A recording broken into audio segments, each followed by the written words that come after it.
Hello guys, আসসালামু আলাইকুম। আজ দুপুরের জন্য রান্না করতেছি পাঙ্গাস মাছ, আলু দিয়ে ভাপাড়া করতেছি।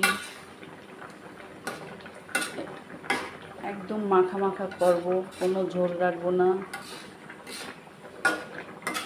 বড় পাঙ্গাস, অনেক বড় পাঙ্গাস। এগুলো হলো ছেলে মেয়েদের জন্য সুবিধা হয়, কাটা কম, তার জন্য রান্না করতেছি। অন্যান্য মাছে কাটা বেশি খেতে পারে না। তাইমানের জন্য রান্না করলাম পাঙ্গাস মাছ ভাপাড়া।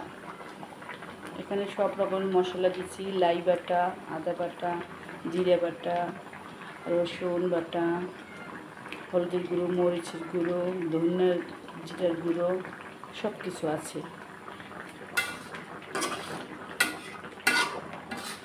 ভাপাড়া করতে যা যা মশলা লাগে সব কিছুই দিয়েছি এখানে।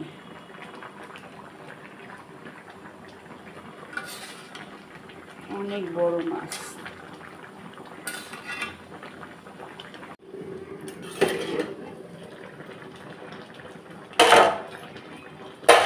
আমাদের রান্না হয়ে গেছে পাঙ্গাস মাছ ভাপাড়া।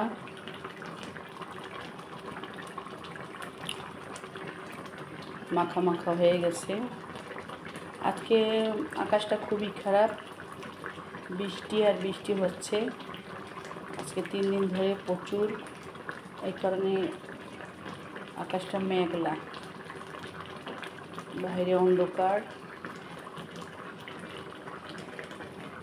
তাই বাসায় আছি, স্কুলে যাইনি, ছেলে মেয়েদেরকে নিয়ে তাড়াতাড়ি রান্না করতেছি।